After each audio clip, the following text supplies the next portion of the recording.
podcast, The Haunted Truth, where we talk all things paranormal.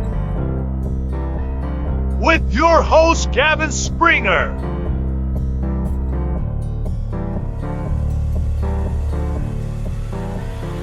On today's episode, I share my very first paranormal experience.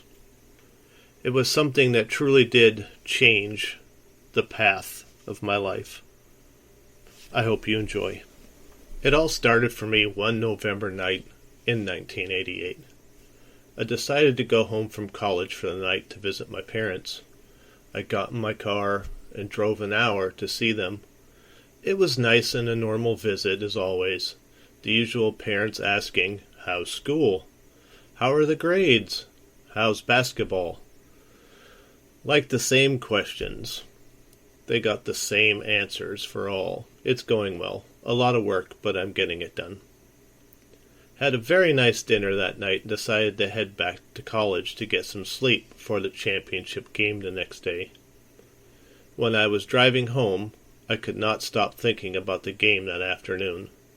For reference, at this time it was 2:30 in the morning.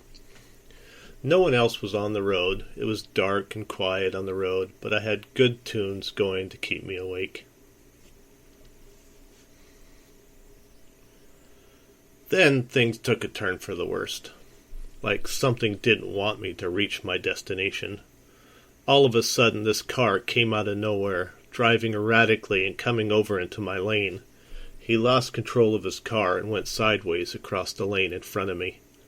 I instinctively tried to swerve out of the lane, but I had nowhere to go. I just knew it was over for me at that moment. Right then, my car slammed into his car. It sent the motor of my car into the passenger seat next to me, and I was thrown into my steering wheel and my face went through the windshield. When I hit the steering wheel, I broke 4 ribs on impact. My head was cut up from the impact of the windshield, and I got a concussion. My one eyelid was cut off so badly that it rolled off to one side and was just hanging there. But that was the least of it. I died on impact. The interior was red from my blood that was all over the inside of the car. This is where we talk about divine intervention at the moment. I laid halfway hanging out of my car and half in, but I was dead. An ambulance driver and a sheriff, which were the only other 2 cars on the road, stopped and got my heart going again and called for help. I was in and out of consciousness and flatlined in the ambulance, as well as when I got to the hospital. They frantically kept working on me and rushed me into surgery to stop the bleeding and sew my eyelid back on. I woke up on the operating table just as the surgeon was putting a needle into my eyelid, and I yelled, "Ouch, bitch, that hurt!" and scared the hell out of the surgeon.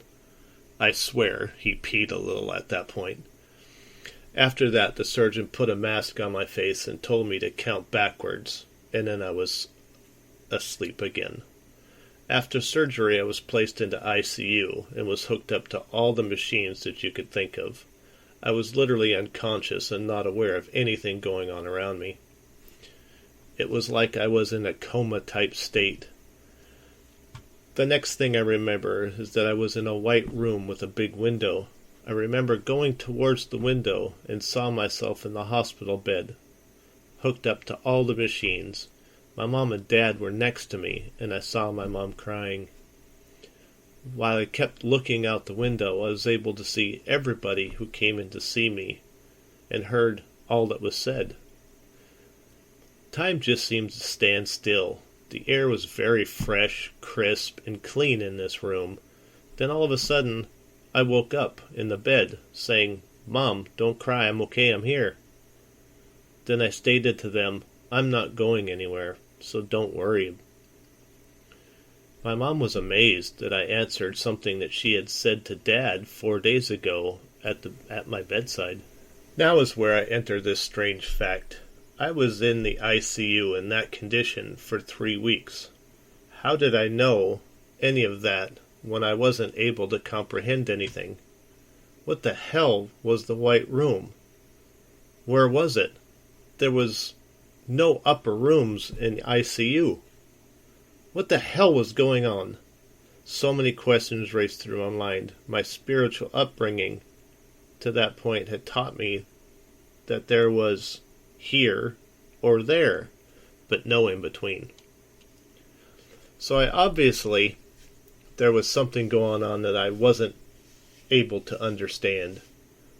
Was it a dream? Well, it couldn't have been, because I knew everything that was going on and everything that was said. Could I have just overheard it?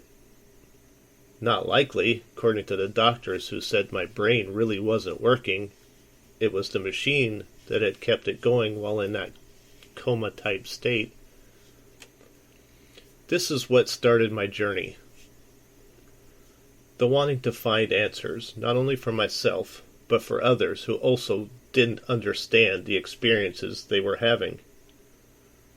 This is my calling, to help answer as well as to help people under attack from dark forces.